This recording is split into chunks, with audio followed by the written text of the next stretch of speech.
Today we are talking about aperture control. And if you want to go back to my last video, if you haven't seen it already, we were talking about mouthpiece pressure and how mouthpiece pressure really can be detrimental to a lot of players. If you don't know the story, you want to go back and watch that video. When I was younger, I began the very first day as a pressure player, really pulling the mouthpiece into my lips and against my teeth. And that reduced the amount of space I had to let my lips vibrate. It also cut off the blood supply to my lips, and it was detrimental to my playing for many years. In fact, since I started heralds and trumpets in reality to help myself be a better player, what I was doing in the beginning was studying the physics of the embouchure and how the human body interacts with the instrument to create all the different pitches and dynamics and tone colors. So I was very interested in improving my own playing when I started this company, and I didn't know it'd become a trumpet company.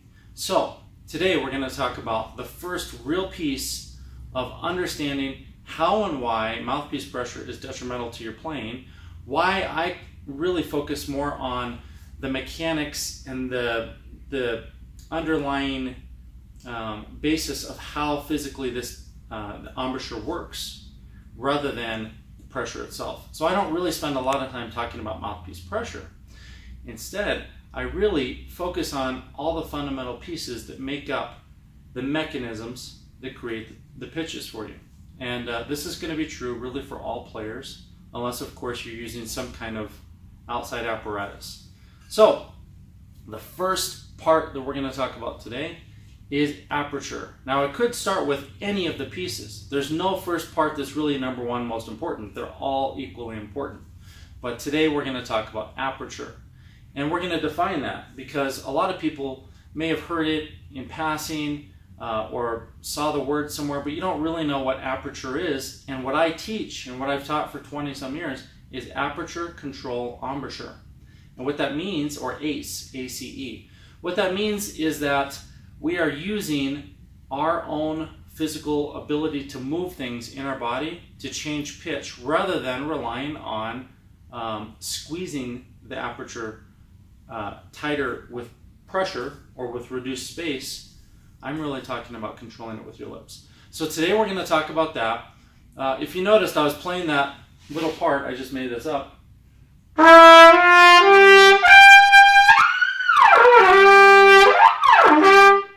Moving up and down when I play that AA.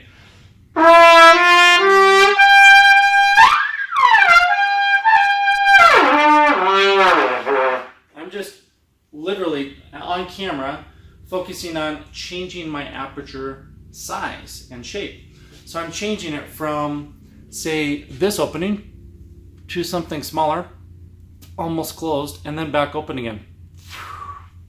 So when I'm playing low to high or doing lip slurs, I'm literally blowing air. Say I go from slow to fast air or an open aperture to a really closed aperture. When I'm doing that, I'm going from here to there, and this is my hole. So it's going from really open to really closed, and that's how I do this.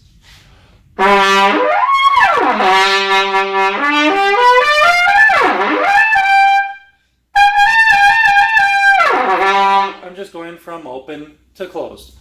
That is aperture control.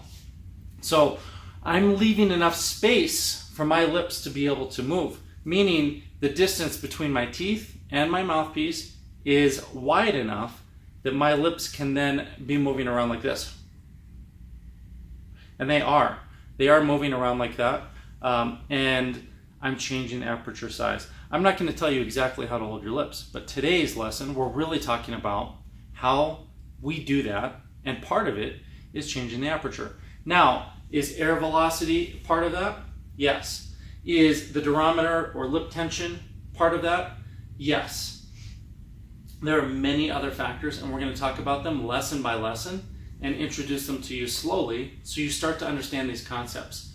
The reason we're doing that is because I have actually released everything all in one package video for 12, 13 years now, and most of you never watched the video because it was too long, you found it too boring, or you never found it, or if you did watch it, it was too much to digest all at once. I've given clinics and master classes on this topic for, let's see, the first one would have been in 1992, maybe? Yeah, 1992. So that's a long time ago, actually. So 27 years ago. And so this isn't something new, and it's really built on a lot of other players' techniques that I've learned and studying physics, the embouchure, brass acoustics, all those things. So I've put all that together. Aperture control is the first thing we're talking about. There are many other pieces to the embouchure that have to be balanced. So don't think this is the only video or the only concept you need. This is just one little piece, and I'll give them all to you. If you want to learn them all right now today and you feel like you're ready, then look at my Trumpet Momentum series or watch one of my longer clinics on YouTube. So I want to thank you today. I'm going to demonstrate this one more time. I'm literally just changing the aperture size. That's all I'm doing.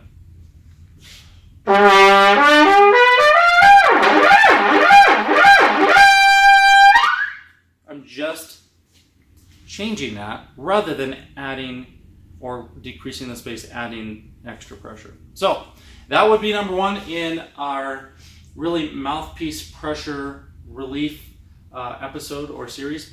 I want to point out this horn very quickly because I make my living making a lot of videos for you guys, but really on my instruments. And like any business, we're a small business. There are only 4 of us here that work at Harrelson Trumpets.